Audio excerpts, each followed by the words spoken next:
I really wanted to talk to you this week because it's a difficult subject, this, for me as a white man to raise. But I saw this House Negro head of AFRICOM, a black African-American, threaten to kill the great leader of Burkina Faso, Captain Ibrahim Traore. And it made me so mad, I reached out for Nico House for a point of view on it. Did you see it? And what do you think of it? Yeah, absolutely. First of all, let me say congratulations, George, on all the success that you've been having. It's well-deserved. I mean, from the guests to the topics that you cover, I feel like it's not really that many people giving so much diversity. And I know that Piers Morgan is trying his best to copy you, but, you know, it doesn't quite hit the same when you're not as dedicated to the truth as a presenter as you are. So let me just say congratulations on that. And yeah, absolutely. I saw Langley's comments about Ibrahim, how he's supposedly using the gold reserves to provide his own private security. And let me just say, first of all, that's not true. Second of all, if it was true, let's be honest, wouldn't it be somewhat justified considering the fact that they continue to make attempts on his life? I mean, they just recently made another failed attempt on his life. That's probably why they're upset and why they're now going out of their way to bring it to the attention of the national public, to try and create this narrative, not unlike what we saw happen with Libya and Gaddafi, because Ibrahim has had that type of impact in West Africa when we're talking about not only uplifting Burkina Faso, but then uniting West African countries like Mali and Niger so that they can combat Western imperialism and the NATO allies that try to oppress them. Well, that's right. His own bodyguards were offered $5 million to kill him. Now, it's no coincidence that the money involved was dollars. The United States and France are determined to do to Captain Traore what they did to so many others. In Burkina Faso, to the great Thomas Sankara, in the Congo, to the great Patrice Lumumba, and so many other leaders that they have dispensed with extreme prejudice because their own interests were threatened by an African leader who's actually governing in the interests of his own people and not of the empire. Have you guys seen what's going on between these two? This is Alassane Ouattara. He is the president of the Ivory Coast.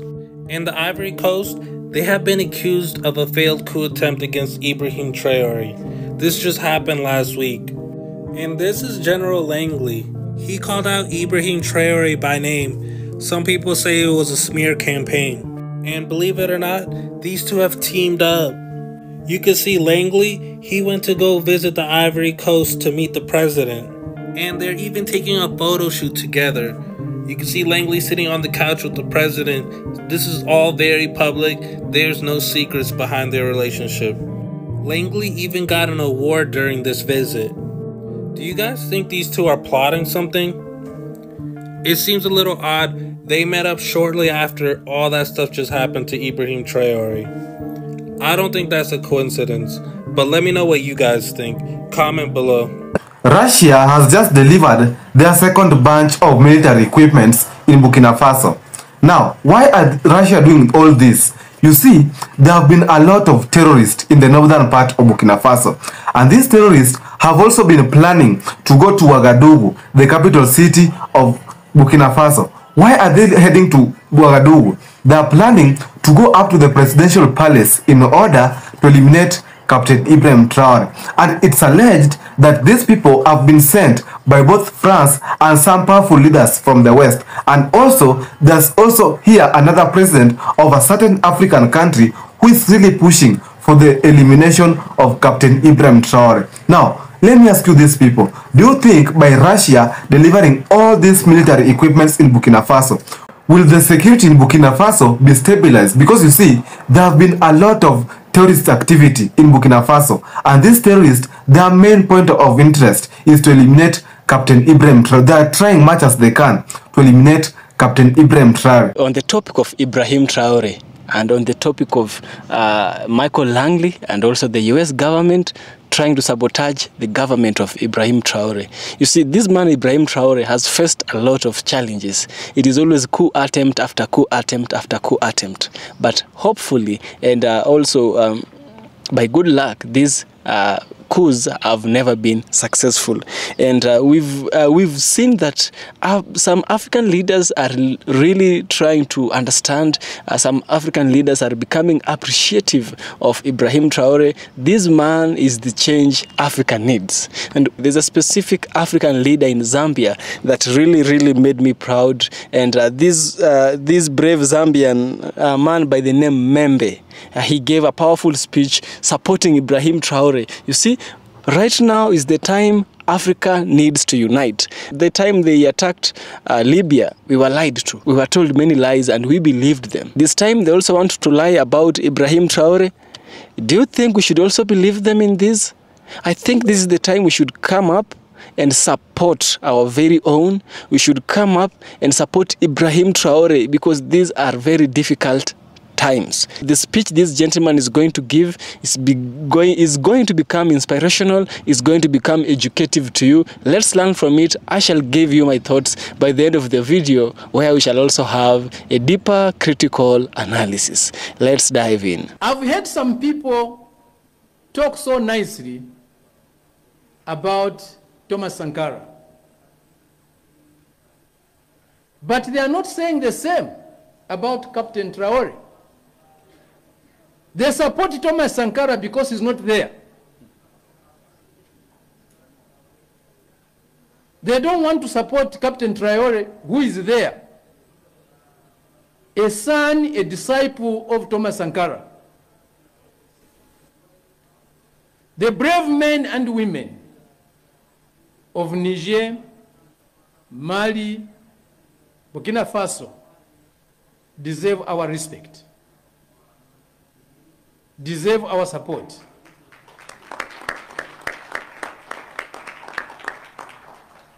I'm saying brave because what they are doing requires courage. It's not for the faint-hearted. It's not for the cowards who grovel before imperialism. I've heard some people talk so nicely about Thomas Sankara, but they are not saying the same about Captain Traore. They support Thomas Sankara because he's not there. They don't want to support Captain Traore, who is there. A son, a disciple of Thomas Sankara.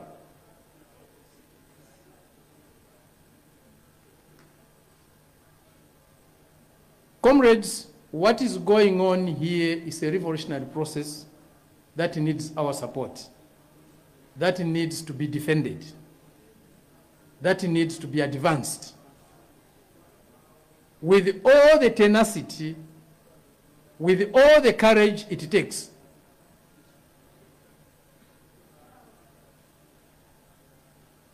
Some of us come from places, come from countries where they believe the periodic elections they hold are the only way for people's participation. But they forget, or we forget, that in a truly free world, democracy takes many forms of expression. It's not only one form of expression. You can vote with a pencil, and in some places, people have voted with their blood. The brave men and women of Niger, Mali, Burkina Faso deserve our respect, deserve our support.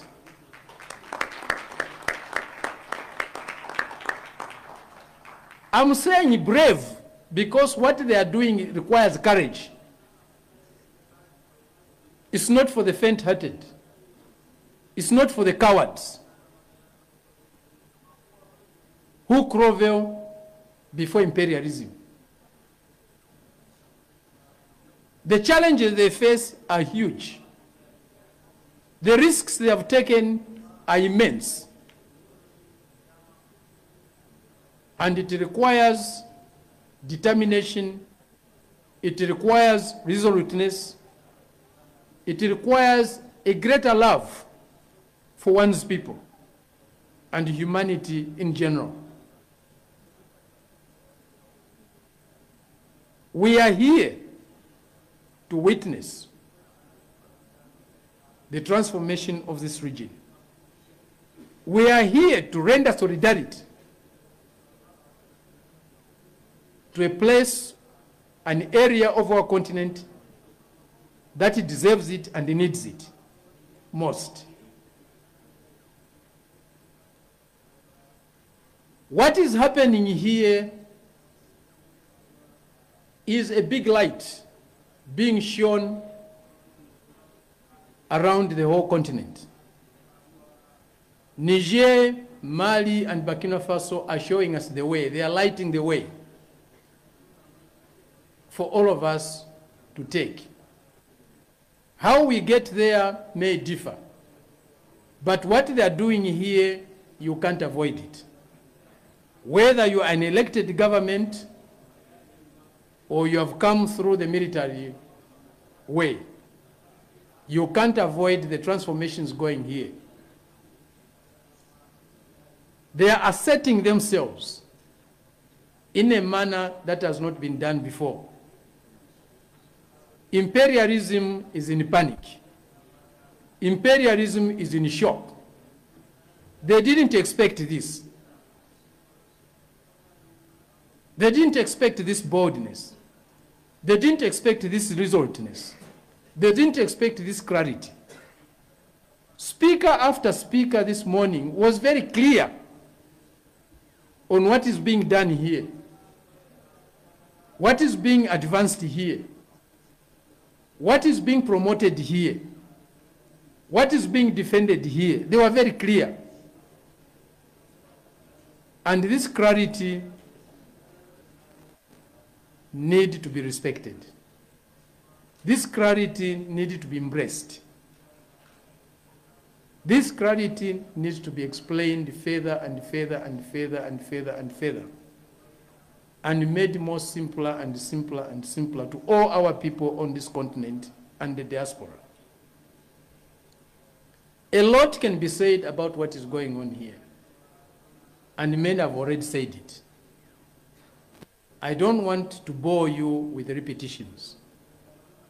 All that I can say is let's embrace what is going on here. Let's dedicate a lot of time to what is going on here. Let's provide what is going on here with the moral and political support. There are many answers, there are many questions that need answers. Let's work with our comrades here to provide the answers that are needed. A country dominated by another country can never be able to be democratic. You can't build democracy in a country that is dominated by another country, that is a neo-colony of another country. For you to start talking about democracy, you have to get rid of neo-colonialism. It's a condition.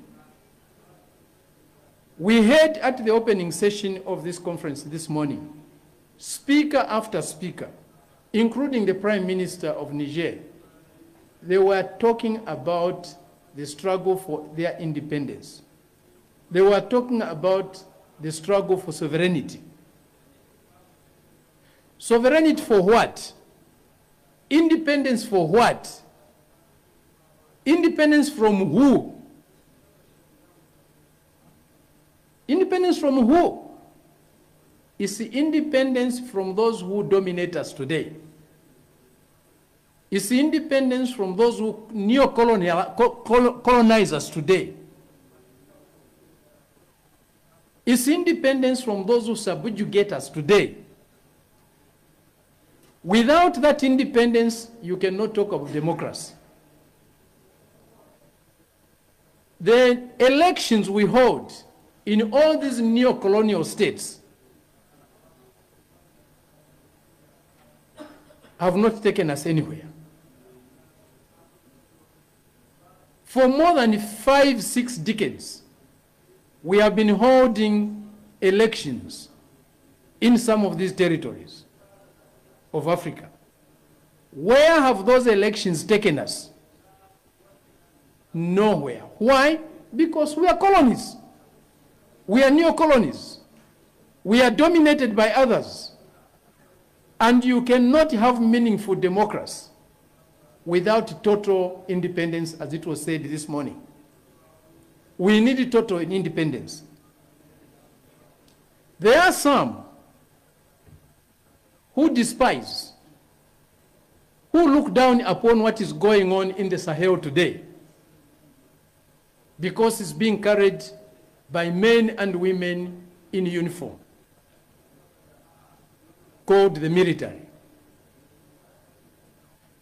But comrades, this is the liberation struggle. And no country in the world, truthfully speaking, including the United States itself, did not liberate itself, or which did not liberate itself by the use of the military, by the use of armed men and women. That's what happens when there's national liberation. People who command the use of force step in. And what is going on here cannot be said to be undemocratic when you compare it with the sham elections that are being held across the continent, with the political parties that compete with each other without any meaningful agenda, without any meaningful purpose, other than the use of millions and millions of dollars to deceive the people, to bribe the people. The changes going on here today cannot be carried out without the will of the people, without the support of the people. It's impossible. These are not mere military coups. These are revolutionary processes with a very, very high level of people's support and people's participation. In the opening session today, we had leaders of our people from all walks of life. We had the traditional leaders, we had the religious leaders, and others. People participate in political processes through their authentic leaders. And when those leaders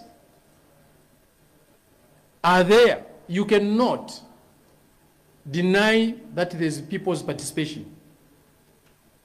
We had Islamic leaders today. We had a Catholic bishop today. We had all sorts of traditional leaders today participating in our conference. This is truly a conference of the people in a country that is trying to transform itself, that is trying to liberate itself.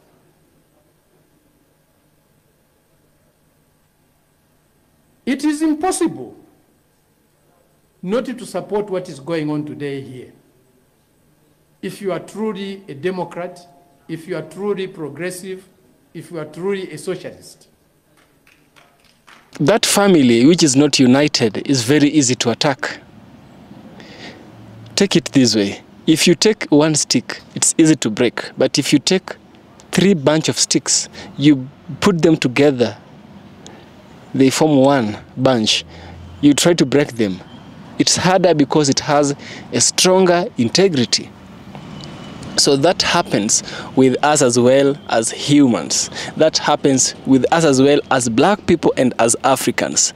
You see, we might get attacked, but we can easily defend ourselves if we have companionship and we have unity. Unity is always strength, and weakness comes when there's division. Division comes when there's deception. You see?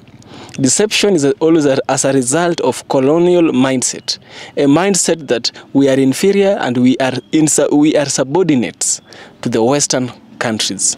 You know, right now I'm looking forward at the country of Burkina Faso, and I'm seeing that this is a perfect country that has given an example. Ibrahim Traore has placed Burkina Faso on the world map. Thomas Sankara also placed Burkina Faso on the world map. The three countries, my three favorite countries, Mali, Niger, and Burkina Faso. These three countries have placed themselves on the maps. You see, Ibrahim Traore said, a slave who does not revolt, a slave who does not rebel does not deserve mercy, because you are not doing anything to uplift yourself from a situation. You ain't doing that. You are just comfortable with yourself, and you still say that you are a slave. But then why should we have pity on you if you are not rebelling? Niger, Burkina Faso, and Mali rebelled against their slave master. You know who it was. It was France. So we should come together and support them, not fight them back. So if we have such leaders, such as Julius Malema as well, we have this gentleman from Zambia, they come forward and they speak. We come together. I'm telling you, nobody will attack Ibrahim Traore while we are watching. They attack Ibrahim Traore, they attack us all. And that is how it works. That is how the NATO works. But the African Union, what is the African Union? The African Union can even go against a specific African country in favor of the West. It has not happened once. Look at Libya. Libya was never to be attacked by NATO because of African Union. It will be an diplomatic fringe. They infringed the rights of diplomacy when NATO attacked Libya. Libya was part of African Union.